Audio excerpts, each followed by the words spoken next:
Hey everybody, this is First Warn Storm Team Chief Meteorologist Brad. Ben here is 1 o'clock in the morning. I want to get you ready for Friday because we've got the potential for some severe weather and yes, even tornadoes in parts of the Carolinas. Let's get right to the details here. Here's what's going on. We've got the remnant circulation associated with Harvey, pretty much right here southwest of Nashville, Tennessee. We've got some spokes of energy here. And the one thing I've been noticing tonight, or early this morning, I should say, is a nice southerly flow has been developing. Pretty strong flow. In fact, the dew points have shot up into the low 70s in some locations, 70 in Charlotte, Rock Hill. So this is a really warm, moist, unstable air mass. A couple things to notice, even here at 1 o'clock in the morning. I can notice that we've got STP values. This is basically where there's a chance for significant tornadoes. It's a low number right now, around 1. But the fact that we have this overnight in northern Georgia and starting to build down here in South Carolina is something I'm keeping a close eye on. The shear, pretty strong. The shear axis, at least the strongest shear, is right here. And this is what's going to pivot in here tomorrow, prompting the potential for rotating storms.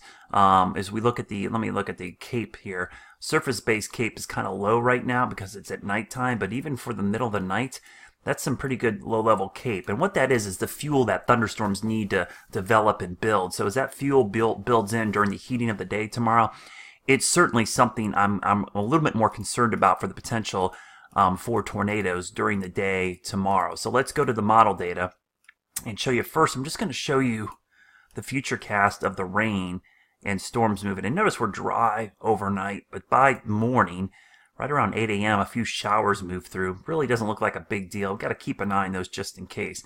But let's go to 2 o'clock in the afternoon. We start to see some isolated cells develop. If any sun at all, any sun comes out, we're going to have big time issues as this storm. Looks like a supercell actually develops right here in York County around 3 o'clock and then moves northeast. And you can see the cells starting to break out. All of these would be potentially rotating thunderstorms that we call supercells. I would be really concerned about any of these cells moving through. In fact, I'm going to look at the updraft helicities, and this is where the storms are rotating, where the updraft rotates. We've got one batch of cells here, but this one in particular, moving across Union County from York County. Let me back it up. I went a little quick there. It's a storm I'm really cautious of. I mean, that's pretty potent little area of shear moving through. Let's look at the radar signature, and you can see that's an interesting little storm that's going to be moving through here tomorrow. So you look at that, look at the shear. There's boatloads of shear here. So the big story, I think, is going to be, are we going to get the fuel? And this is a look at that cape. And I'll back this up, and you can see kind of as we go through the morning, back this up to 8 a.m., 9, 10, 11, 12, 1, 2, 3.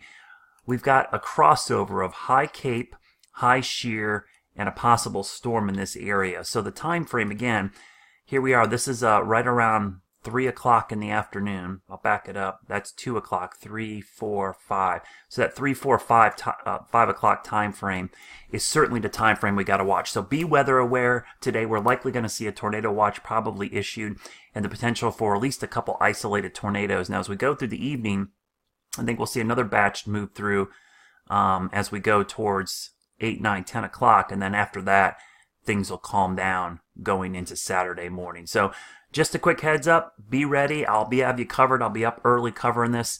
Stay weather aware and make sure you're following me on Facebook and Twitter, wxbrad.